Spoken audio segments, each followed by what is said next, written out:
Hey guys, Mike here with silverbackweb.com. Imagine if your business was showing up #1 in the Google business profile listings in the map pack, okay? Someone searches for landscaper near me and you pop up.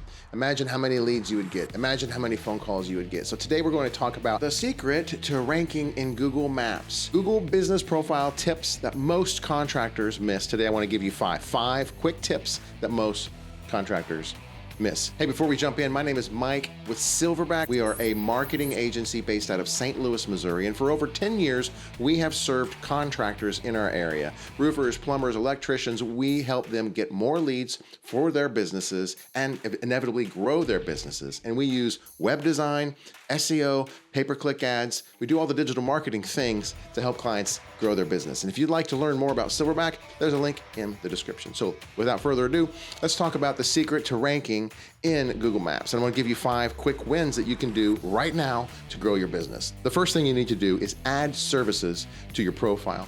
So listen, Google has a setup stage where you set the business up, but then once your business goes live, you want to go back into that listing and find the place where it says offer services. And you want to add services to those, you want to add a list of services to your business profile. So don't just say that you do concrete services, say that you do stamped concrete services, and then also exposed aggregate, and then sidewalk concrete, and then driveway concrete, and patio concrete. You need to add all of those as individual services. And then so you have the title of the service, say stamped concrete, and then underneath it, Google gives you something like 1,000 words that you can put in there to describe the service of stamped concrete. And so imagine if you have a Google business profile that says concrete contractor, and then a description of that service, versus a description that says concrete contractor, and our services are stamped concrete, exposed concrete, concrete for driveways, concrete for patios, concrete for porches, and you have all kinds of services with all kinds of descriptions. That's obviously just going to improve your SEO. So that's the first one. Add specific services to your list. Number 2, you need to post weekly updates. So Google has a feature at the very bottom. If you look at the list, it shows you that you can create promotions, or you can add updates, or you can create a post. You can even add more photos. So to keep your profile fresh, I recommend that you post at least once a week. That's 4 a month. And we at Silverback sort of treat it like a social media post. So anything that we would put maybe on Facebook, we'll just go ahead and put there. But the idea is not just to stick something there, because you need to be intentional about what you put there. Want to put a post, maybe you can talk about seasonal things that are happening, like right now it's spring and it's time to get your lawn fertilized or whatnot. And so you want to put, seasonal things. You could do promotions. Hey, it's spring, we're offering spring specials. Book, you book get an estimate now, and you'll save money. Or you can just add photos. You can do an update, like here's a recent project we did. Here's before and after photo, and here's what we did, and here's what they liked about it. So make a post or a promotion or some sort of event or update that you would add to your Google business profile every week. What does this do? It signals to Google that you're a business that's very active. They see it, they say, hey, these people are pretty active. And it gives you an opportunity to stuff more keywords into your Google business profile. So now you've got a thing about fertilizer in spring, and then Google sees that and says, look, this must be a landscaping company. In fact, we know it is a landscaping company because it's, it says landscaping company. And so just the fertilizer in spring thing helps, and Google will show it. Now, a word of caution, you do need to be careful, because your Google business profile is kind of like, it's very fragile. And what I mean by that is Google just goes on tears at time and starts suspending accounts. So you don't want your account to be suspended. I would do some research over on the Google website to find out what is suspicious behavior, so that you don't do something out of the ordinary. I know a couple of things are in your posts, your descriptions. You don't want to use exclamation points.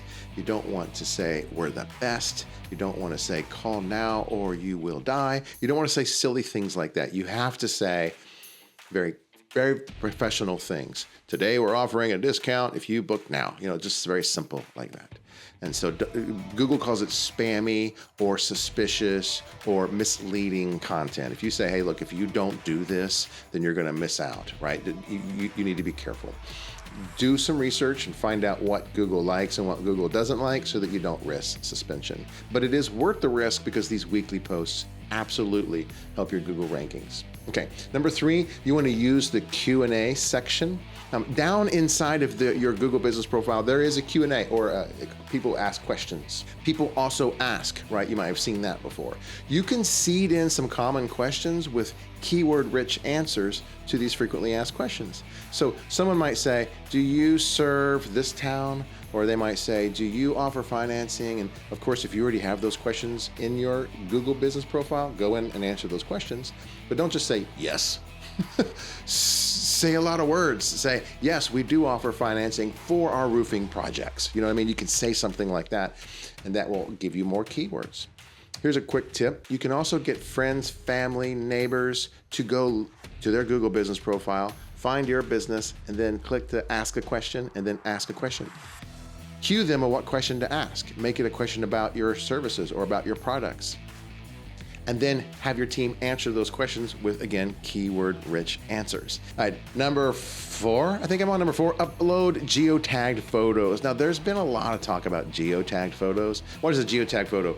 If you take a picture with your phone, for instance, your phone is going to tag it with geo coordinates. It's going to say, this picture was taken in St. Louis, Missouri on March 5th, 2025, right? So it's going to be right there. That data is behind, it's metadata, it's behind the image. If you take that image and you put it into Photoshop and you crop it and you squeeze it, and then you go and post it to Google Business Profile, you lose all that data, because when you save it, you just save it as this JPEG. But if you just crop it in your phone and then upload it from your phone, that geotag information is there, and it says the city and the town and the date and all of that. No one else sees it, but Google sees it, and Google sees everything, so you might as well put that on there. If you put a picture that doesn't have it on there, then Google won't see it. Number 5, respond to every review. Google favors active business responses. So if you get a review, you want to quickly respond to it. 5-star review, say thanks. But don't just say thanks. I like to stuff some keywords in there as well. I say, hey, thanks, Ben, for leaving us a review. It was our pleasure to install that granite countertop for you last Saturday. This is just helpful. It's very helpful. People read your response, Google reads your response, and you stuff some keywords in there. If you get a negative 1-star review, it is key and critical that you respond quickly and you respond professionally. You say, hey, we're sorry we didn't perform to your expectations. Our company thrives on our reputation, and so we would love an opportunity to make this up to you. Please contact our team so that we can rectify this. Oftentimes people will leave these reviews anonymously, so you don't know who they are, so you're like, please contact our team so we can rectify this. They probably won't contact you, but what you've done there is you've alerted any potential lead who's reading those reviews, and they always read them. If you have a negative review, they're going to read it. If you have a 1-star review, they're going to look at a couple 5 stars and they're going to read that 1 star. And if they read your response and your response is, hey, sorry, and we want to rectify this, then they're going to say, well, look, they've got a lot of great 5-star reviews and they seem like a good business and they actually care and they look like they tried to rectify this. So, we'll ignore this 1-star review. So respond to reviews. That not only helps your business look good, but it also improves your ranking on Google Maps. And so that's what we did today. We talked about 5 things that you can do to just right now. You can go in there and do these 5 things and improve your Google business ranking. You'll start to show up more in Google Maps. You'll get more leads. Your business will grow and you will be happy. And you'll say, I want to go back and thank that guy. What's his name? Mike at silverbackweb.com. If this video has been helpful to you, check out the next one. It's SEO for contractors in plain English. Just 5 minutes. I'm going to tell you how to do SEO for contractors.